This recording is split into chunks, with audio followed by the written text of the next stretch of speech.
Think again, Part 33. The pain didn't stop there. In weeks that followed, the students were invited back to the lab to discuss the films of their own interactions. They watched themselves go missing and stringing together incoherent sentences. All in all, they spent about 8 hours reliving those humiliating 18 minutes. A quarter century later, when the participant reflected on the experience, it was clear that many had found it agonizing. Drill described feeling unabating rage. Locust recalled his bewilderment, anger, chagrin, and discomfort. They have deceived me, telling me there was going to be a discussion, when in fact there was an attack, he wrote. How could they have done this to me? What is the point of this? Other participants had a strikingly different response. They actually seemed to get a kick out of being forced to rethink their beliefs.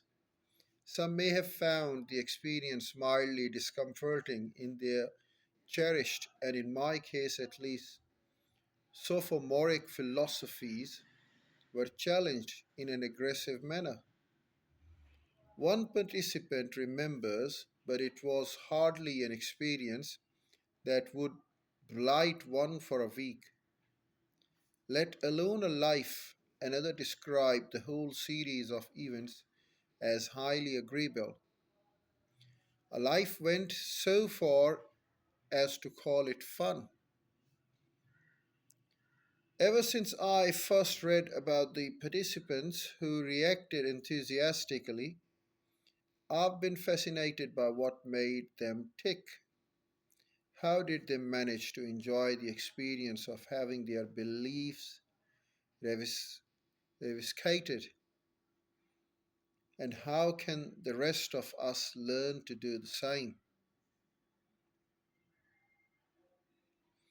Since the records of the study are still sealed and the vast majority of the participants haven't revealed their identities, I did the next best thing. I went searching for people like them.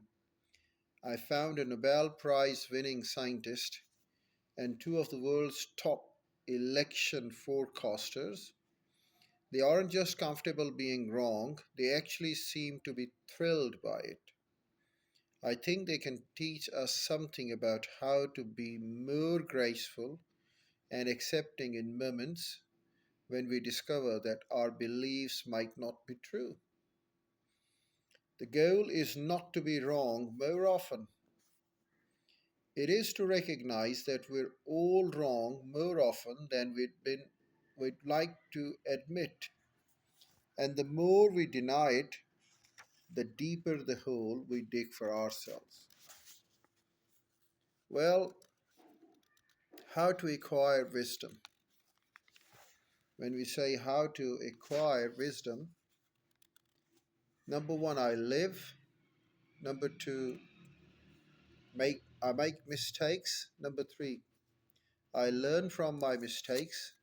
Number four, I repeat steps one to three, means I live, I make mistakes, I learn from my mistakes until wisdom is acquired by me. The next one is realize that the wisdom you acquired in step 4 was not really the wisdom at all. This realization brings new wisdom. And the last one is repeat step 1 to 5 for the rest of your life. And that will lead you to the true wisdom. The dictator policing your thoughts. When our son was 5, he was excited to learn that his uncle was expecting a child. My wife and I both predicted a boy, and so did our son. A few weeks later, we found that the baby would be a girl. When we broke the news to our son, he burst into tears. Why are you crying?